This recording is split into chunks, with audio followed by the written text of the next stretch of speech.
If you missed a payment in ancient Rome, you didn't get a late fee. You didn't get a warning. You got taken. No court delays, no payment plans, just a contract that could legally cost you your freedom. Before we go deeper, if you like real, brutal history like this, subscribe now, because this only gets worse. In early Rome, there was a system called nexum, a legal contract unlike anything we have today, because instead of putting up property or assets, you put up yourself. Your body became the collateral. So if you failed to repay your loan, your creditor didn't just come for your money, You're coming he with came us. for you. No, wait, please. And this I have wasn't nothing. some rare punishment. This was part of Roman law, used across the Republic. Most Romans weren't wealthy. They were farmers, laborers, soldiers, living season to season. So imagine this. You take a loan to survive a bad harvest. You expect to pay it back next year.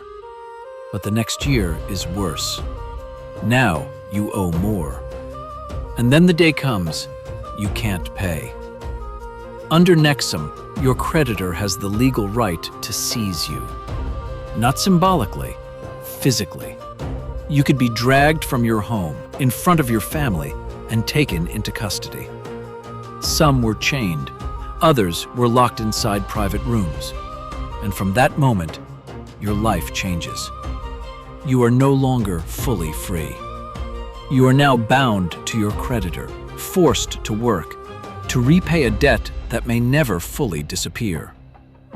Days turn into months, months into years. And here's the part that hits hardest. This could happen to Roman citizens.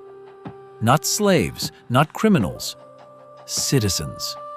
Men who had rights, votes, status, all gone because of debt.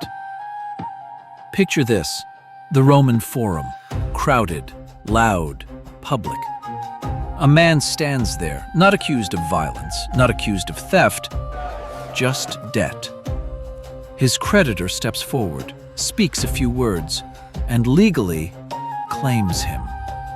From that moment, his freedom is no longer his. And it didn't just happen to the poor.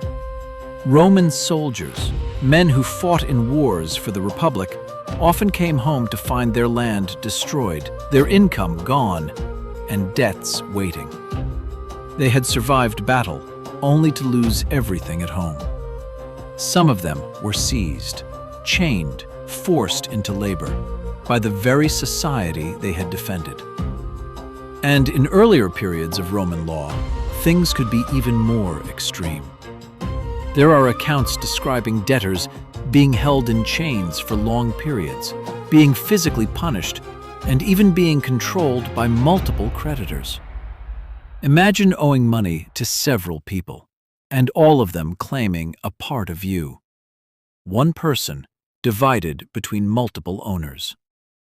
In some cases, debtors were kept inside the creditor's home, visible, a warning to others. This created something dangerous in Rome. Fear. Because anyone could fall into debt. A bad harvest, an illness, a failed business, one mistake, and your entire life could collapse. And as more citizens fell into this system, tension began to grow. Because now, it wasn't just individuals suffering. It was affecting the stability of Rome itself. Large numbers of citizens were losing their freedom, losing rights, losing everything. And eventually, people pushed back. Protests, uprisings, political pressure, Rome was forced to respond. By the 4th century BCE, reforms began. The system of nexum was restricted and eventually abolished. Debt still existed, but this extreme form, where your body was collateral, was removed. But for generations before that, this was completely legal, and thousands of Romans lived through it. So when people think of ancient Rome, they imagine power, empire, conquest. But for many Romans, the real danger wasn't war, it was debt. Because in ancient Rome, debt didn't follow you. It could take your freedom. It could take your life. And for some, it did.